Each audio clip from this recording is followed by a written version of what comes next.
Hey, welcome, church. Pastor Corey here with Pastor Josh, and we are getting into part 2 of our sermon series, Start Close In. If you missed the buildup of what this phrase means, it has to do with the poem, and we talked about it a lot last week. You'll want to connect with that because it's some good times. Hey, I want to start with a question. Have you ever been in one of those situations where someone shows up, and when they show up, it just makes the situation really, really awkward? You know, I remember my first date all the way back in college with my who would become my bride, Allison, and we're going in for this first date, and we walk into the restaurant, and as the waiter is walking us over to the table, and he makes this gesture like, sit here, I can see barely over to the next booth, and who do I see but my dad and stepmom out on a date? And I just start to laugh, this nervous laugh, and I make this nervous, awkward introduction, and then I look at the waiter and I say, can we have another table, please? Yeah, I have a story that happened just like that, just recently, this Christmas, actually. You and I were both in this story, Corey. Busted. And it stars none other than our own Ashley Johnson, our service producer. You see, if you can imagine two pastors, it's Christmas season, and we're back in the sound booth, and it's just before the Christmas open house that we were supposed to have, and we decided it was a great idea for us to make some changes to this video that was going to play. So we open up on the big computer, the program, the video editing program, and we have it all ready to go, and we're making the changes. We think we're doing a really good job. We think that Ashley is away doing something else, getting some rest, and what do you know, but she comes walking in the door. And it was like she had us caught. Our hands were in the cookie jar. Here we are trying to do something. We had no idea. And it was a very awkward social interaction. Oh, yeah. Once again, Ashley took it in good stride, but Josh and I were just like writhing. We're like, oh my gosh, we're so sorry. We're on your computer. I mean, it was really pathetic groveling, mostly by me. I mean, you kept your composure. But anyway, those moments, one of my favorite ones is when I'm actually the person that shows up that people are like, now this is awkward that they're here. And that happens to us sometimes because we're pastors. And so we show up in a situation and people are like, hide it quick, And one of them that I get into sometimes is with somebody who's smoking. And I don't know why it just makes me happy to talk about this, but someone will be smoking and then all of a sudden they'll look and they'll see me walking up to them and they do this move. I've seen it like 5 or 6 times. They go to like kind of hide the cigarette like this, and they go into this awkward posture, and they start blowing the smoke out, and they're like, "Hey, pastor, good to see you." And anyway, it's this hilarious thing. But for me, don't start smoking, all that the public service stuff. But I grew up with a grandma who smoked, and so for me, when I smell secondhand smoke like that, it actually takes me back to like a really positive childhood association. So when I see people doing this, I usually go, "Man, I don't mind. That reminds me of my grandma's house. Go ahead, enjoy your cigarette." And so it's not like a big deal. Yeah, awkward social interactions. It's a funny thing. And I don't know about you at home. You're probably thinking of a story in your own life right now. You're thinking, man, I've had those moments where it's extremely awkward. And we've been joking about it here today, but really this is the situation that we find ourselves in the scripture passage that we're going to take a look at. It's in the Gospel of John, chapter 4, and it's the story of Jesus. It's one of my favorite stories of Jesus' interaction with a woman who's simply known as the woman at the well, or also known as just the Samaritan woman. And so here we find this lady in this story in John chapter 4. And let me just set it up for you before we dive into it.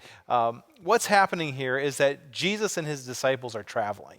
They're traveling from the southern part of Israel up to the northern part, from Judea to Galilee. And there's this place in between there. It's called Samaria. And the Jewish people didn't really get along with the Samaritans, to put it lightly. And so they would often travel around this area in their travels to get from the north to the south, or vice versa. And so the disciples were not too thrilled that Jesus had chosen to travel through Samaria. And here they are traveling, and it comes to be about the noon hour, and they're hungry, they want some lunch, and they stop at this place called Jacob's Well. And Jacob's Well had been there a long time, and so the disciples decide, we're going to go into town, get something to eat, and Jesus decides to stay back and to have this interaction with this lady, the woman at the well. And I'd like to jump in here and just read this passage, beginning in chapter 4, verses 7. It says this: When a Samaritan woman came to draw water, Jesus said to her, "Will you give me a drink?" His disciples had gone into the town to buy food. The Samaritan woman said to him, "You are a Jew, and I am a Samaritan woman. How can you ask me for a drink?" For Jews did not associate with Samaritans. Jesus answered her, "If you knew the gift of God and who it is that asks you for a drink, you would have asked him, and he would have given you living water." "Sir," the woman said, "you have nothing to draw with, and the well is deep. Where can you get this living water? Are you greater than our father Jacob, who gave us the well, and he drank from it himself, as did also his sons and his livestock?" And Jesus answered, "Everyone who drinks this water will be thirsty again. But whoever drinks the water that I give them will never thirst. Indeed, the water I give them will become in them a spring of water welling up to eternal life." Yeah, so there's a lot going on in this passage and a lot to talk about. There's a lot of beautiful back and forth. I hope you'll spend some time with it this week. After we talk about it, it'll probably become more and more rich for you, the drama that's taking place. Let me point out one thing right away. You know, in our society especially, we know that it's just impolite, or it could even be degrading, to just talk about somebody by their gender and by their ethnicity. And so you might have noticed that right away with the story, is that this person that Jesus is interacting with, they don't get a name in the story. And I believe that part of the reason for that is because the story is really highlighting the countercultural way that Jesus is operating. It's highlighting these things to tell everybody else, to leave no doubt when they would hear the story later, look, Jesus violated these cultural considerations and these rules that we have, and he did it for a purpose, and so make no mistake, he interacted with people in this way. So let's take a look at some of these things that we're adding to the behind-the-scenes drama here. These are the cultural tensions between Jesus and this Samaritan woman. The first one was they were two different races. Although really closely related, there was the purely Hebrew lineaged people, and then the Samaritans were Hebrew people who had married, or who were the children of people of Hebrew marrying somebody non-Hebrew. Okay, so there's this racial tension between these two groups. The Hebrew people believed from their scriptures that the Messiah was going to come through their lineage, and so to go outside of that lineage was to say that you were parting from the religion. And so there was all kinds of tension here between these two groups. There was significant gender differences at play here, and cultural expectations and taboos of what was and wasn't appropriate for a man to interact with a woman. The way that Jesus is talking to this gal would have been considered highly irregular. There's also religious differences. While the Jewish and Samaritan people, they've got some similarities, they also are looking at things differently, and so there's religious differences that will come up in the conversation. Then there's this whole thing that we already saw took place about sanitization. See, the Samaritan woman knows that by her giving a Jewish man, a Jewish rabbi, a drink, that to take that and receive it would make him ceremonially unclean. It would prevent him from doing certain things until he went through some type of a purification process. And then there's the moral implications. Here's this Jewish rabbi talking to this person who we're going to find out has some moral things in her life. In fact, she's probably at the well at an awkward time of day. Most scholars think that she's come in the heat of the day to do this burdensome work of carrying water in Middle Eastern heat because she doesn't want to run into anybody. She has a moral history that just says, I don't want to get the sideways glances. I don't want the conversations to come up. And so there's all of this tension taking place. I also wonder this. I wonder if part of the reason why this gal's name is left out is out of respect for her and the people around her, because if she were to be named, these tensions could end up revisiting her from other people in negative ways. And so perhaps preserving her anonymity, just emphasizing who she was and the countercultural nature of it, it may have helped to preserve actually some of her dignity in the first century. So here's what I want you to notice right off the bat, okay? is that Jesus, and we're going to look at this through what he's doing here, through the way that he's operating and what happens in this person's life, and we're going to bring it close to what he wants in our lives as well. So the first thing I want you to consider is that Jesus invites us to start close in our relationship with him by moving beyond rules to relationship. You heard her. She knows the rules. She knows the social taboos, and she's bringing them up in front of Jesus, and he's kind of brushing them aside. He's leaning in to relate to this person who normally wouldn't feel like she even had the right to speak to Jesus. It's really actually quite a beautiful thing. And so the story goes on to like this. Here's what happens next. It says, the woman says to him, she says, "Sir, give me this water so I won't get thirsty and have to keep coming here to draw water." When you read this too, I want you to hear there's a little bit of, I believe there's some savviness in this gal. She knows how to survive in the world. She's shrewd in a way, and she's being kind of shrewd here with Jesus. Who knows? Maybe she's also suspicious of him. She may be thinking, it's an awkward time for me to be here, and it's an awkward time for him to be here. Maybe he's trying to, do something, and it's not a good thing. And so she gives him this response that might be a little bit snarky. She says, "Give me this water so I won't get thirsty and have to keep coming here." And he tells her, "Well, go call your husband and come back."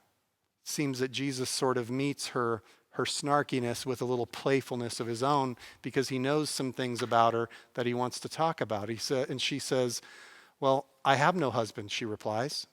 And Jesus says to her, "Well, you're right when you say you have no husband. The fact is you've had 5 husbands, and the man that you now have is not your husband. What you've just said is quite true." I don't know, maybe you don't read it the same way as Jesus being playful to just acknowledge the elephant in the room, so to speak, the tensions between them.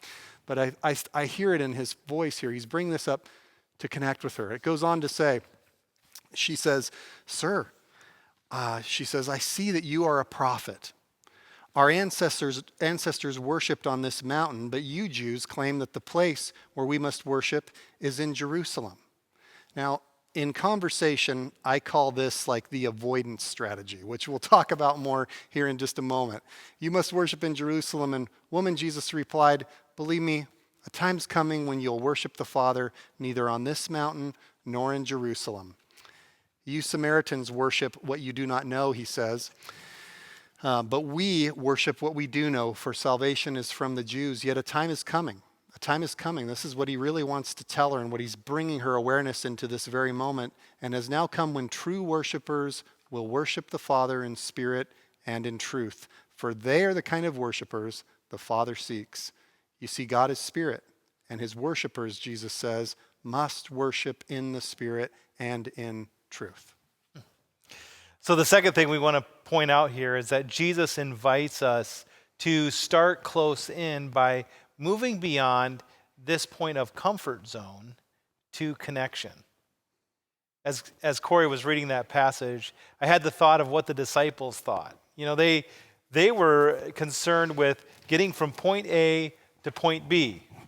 But yet Jesus, he never seemed to operate that way. Jesus operated with the idea with, I'm going to interact with the people that I'm going to come into connection with, because God's desire is to connect with us as we are. And here he is, he meets with this woman, and I think about her comfort zone. As Corey mentioned a little bit ago, her comfort zone was to come to the well in the middle of the day because of her reputation, quite frankly. And she didn't want to be around the other women that possibly came in the morning. She didn't want to hear the things that were being said about her. She didn't want to hear the gossip. She didn't want to hear the snarky comments probably from others. I don't know, do you ever feel like that?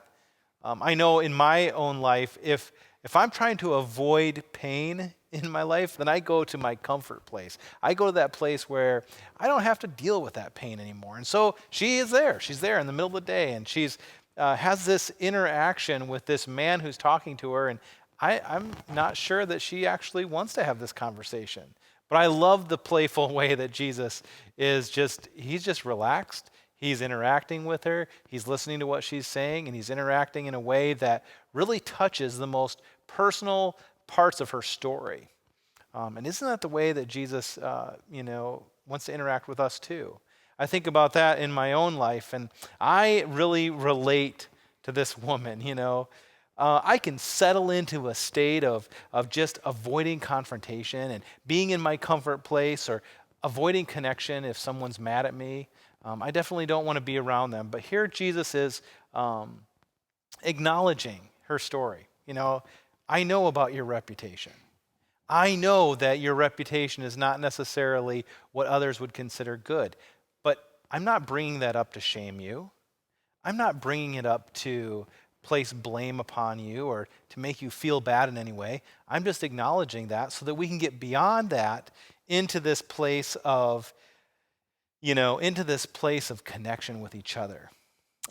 We often like to avoid, don't we? Just like this lady does here. She avoids Jesus's personal connection by pointing to something else. She says, let's talk about worship. Let's talk about a controversial thing that's far off. Rather than starting close in to the thing that is closest to us, we like to do the same thing as this lady, don't we? I mean, have you ever had a conversation maybe with someone else about the differences in religion or worship? I don't know about you, but I've had those conversations. Or differences in politics or what's going on in the world.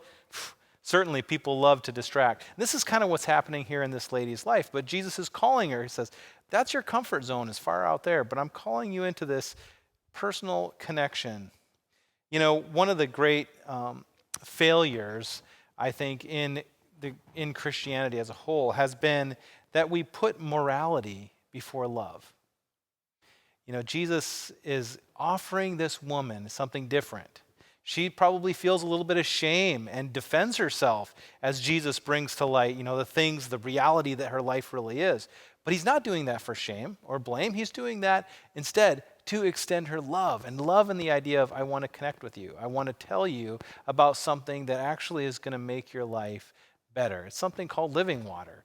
And of course, she's just, really kind of obsessed with distracting and getting and avoiding and all of these type of things. Trying to hide, trying to hide from Jesus. And what Jesus is inviting us to do is to come in a spirit of vulnerability. To say, you know what, this is how I am, and I'm accepting and living in the love of God, just like he invited this woman. Let's continue on with this story. In John 4:26, the woman says, I know that Messiah called Christ is coming. And when he comes, he will explain everything to us. Then Jesus declared, I, the one speaking to you, I am he. I just love this. It's the big reveal that the story has built its way up to. And just in this simple interaction, I want you to take note of this. What's happened is Jesus has invited us to start close in by moving beyond maybe someday to right now.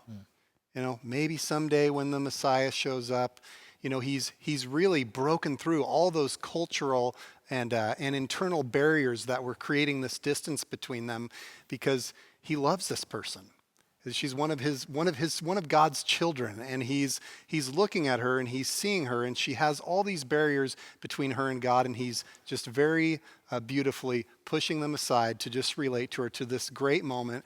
Spirit and in truth, true worshipers, guess what? I know the truth about you, and I am he. I'm still here, and welcome to the worship party. What a beautiful moment. We're the kings of maybe someday, aren't we? We're the folks who sometimes when the going gets tough, we just need to shelter in place for a while. And I get that, especially after the year that we've had. But one part of the emphasis of this sermon series of starting close in is because there's opportunity to worship God right now.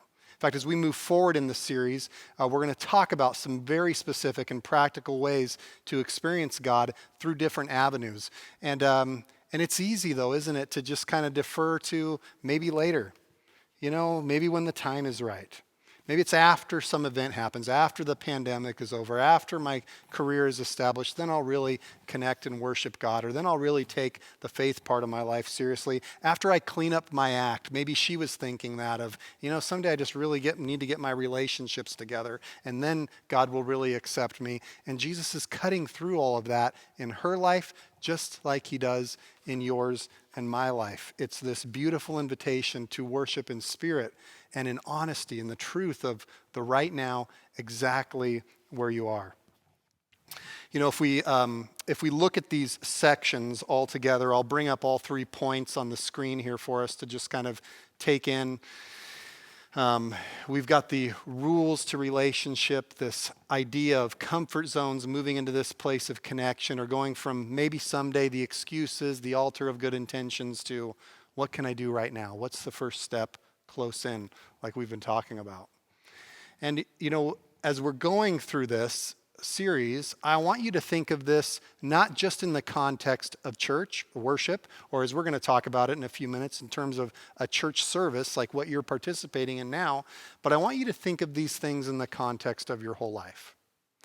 And truth is truth, no matter where you stand. And so this isn't just stuff for religious-y conversations. This is something for everybody. If you're a parent, and you reverse this and you're spending a lot more time and a lot more energy on the rules than you are on investing in the relationship, guess what? Things are going to start to get really bumpy. Guess what? If you are somebody who's a leader, maybe you're a boss in an organization, and you're just kind of playing to your comfort zone, trying to play it safe rather than really connecting to your customers, your employees, whatever it is that the heart of your mission is, things are going to start to get rocky. Things are going to start to die for you. And so think about these things. Maybe pick one of them and take it with you into your everyday coming and going to the well type life this week, and really just kind of hold on to it.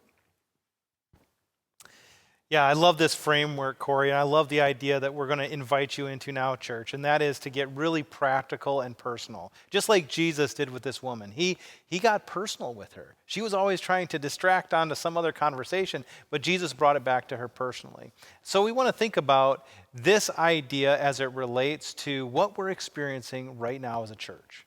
Maybe you're feeling a little bit frustrated. Maybe you're feeling a little bit angry that you're not able to be in this place, certainly. But is that what we should be focusing on, or is there another place to focus? And that's what we really are excited about, because we believe that we can lead ourselves better to connect, just like that point was, right now. We believe that God is with us all the time, no matter where we are. Jesus said it to this lady, that we worship in spirit and truth, that the time and the place doesn't matter. God is there with us. And so if we get real practical about what that means with this question is, how can we lead ourselves to start close in and really do church better online? That's the question that we want to answer with the time we have left. And the first thing is really this. It's plan to succeed. Plan to succeed. This is how it works in my life, okay? My wife and I, we have 4 kids. We have this kind of grand idea sometimes, this ideal that we would love to have play out in our family, that we would all just sit down and watch the worship service together. And it would just be, we'd be taking notes and applying it to our lives and singing the songs loudly. But if I'm honest, that's not how it works. In fact, we have experienced all kinds of things, like just feeling lazy, like you don't want to do this, getting some grumpy attitudes, whatever it is. So here's a couple things that have really helped us. We have decided that the place that works best for us is our living room. The time that works best for us is Sunday morning. And we found that if we communicate our expectation early, that's really what sets us up for success. That's how we can plan for it. So we let the kids know through a text. We have a family text, and we tell them, all right, kids, we're going to gather at 11 o'clock, give you some time to wake up slow and do what you want to do. Then we're going to have our worship service together. And when we do, we sit down together and we give them something to take notes on, and we make a plan for success. And that's really when it works best for us. Excellent. So moving from, you'll see this phrase up here, from watching to worshiping, that's really what we view this as, is kind of like this gal at the well. She thought she's just going for one thing, but all of life is worship. And as you're experiencing this service online, maybe you're thinking, well, I'm just a watcher, I'm just a viewer, we're conditioned to think of ourselves in these terms. But really what you're doing is you're worshiping if you'll lead yourself well to that. And so I love that point, plan to succeed. The second thing that I want to say to you is to anticipate some distractions. There's going to be distractions. There's going to be things that get in the way. Some of those might be more internal. They might be very personal. You might have some ideals where, you're just like, well, we're all going to get together and every Sunday it's going to be exactly like this at exactly this same time. And you may have to loosen your connection to some of those ideals to start close in and to really just get going. I'll tell you the truth, one of the distractions can honestly be other people being around. They could really add to your worship experience, or they could be a huge distraction. I don't know about you too, but being in my house, sometimes it's a great thing if the house is clean. If it's messy, all I can think of is got to clean up. And so you want to figure out what is it that's going to distract you. When Allison and I were early in marriage and early in ministry here at the church, I was in the youth ministry and we were spending a lot of time with youth, and we had kids and they were very young, and we were really missing some more adult connection. So we just decided to host a small group in our home. And it was mostly of other young marrieds with young kids. And I'll tell you what, one of the things that we realized really quick was that our kids had this distractive element to us as parents. And we tried as much as we could, and we were trying this, and we had them in the other room, and we thought that we had them all where they'd be settled down at the perfect time. But as soon as we'd start talking about something, one of them would cry, or something would happen, or this and that, and everybody would just stop. And we finally just realized what we needed to do was just pay somebody to come in and spend time with the kids so we knew that they were being completely taken care of. Then we could actually focus on having this experience and being able to talk about God. Maybe that's something that you need to do as well. I really resonate with that story, Corey. I've been in those groups as well, and anticipating distractions is a big one. The third one here we want to talk about is do one thing to start well. Do one thing to start well. Now, I'm excited about this one because really it doesn't matter whether you're gathering with others, like your family or maybe some others that you gather with, or you're just by yourself. You can do this one thing. And here's what we're talking about. One of the idea is to do something to make the space that you're in a sacred space. This is an idea that I've done before and many have, and that is just lighting a candle. Lighting a candle gives the idea that something is beginning, or you're making the room smell nice. Or it's also a symbol many times of just the presence of the Spirit of God with us as we begin. Maybe you begin your time before you start viewing the service with a prayer. That's another great way to start. Or perhaps you dim the lights. Do something to create an atmosphere that really says, this time is set apart. I've set this time apart for myself to really have a connection with God that is meaningful, to have a time of meditation, to listen, to worship through singing, and to just participate in what's happening. Excellent. The last one that I want to bring up on this is take the conversation with you. So we've planned to succeed. We've anticipated distractions. We've decided how we'll start well. And this is really about finishing well. It's about taking the conversation that's taken place and going out into our everyday coming and going life with it.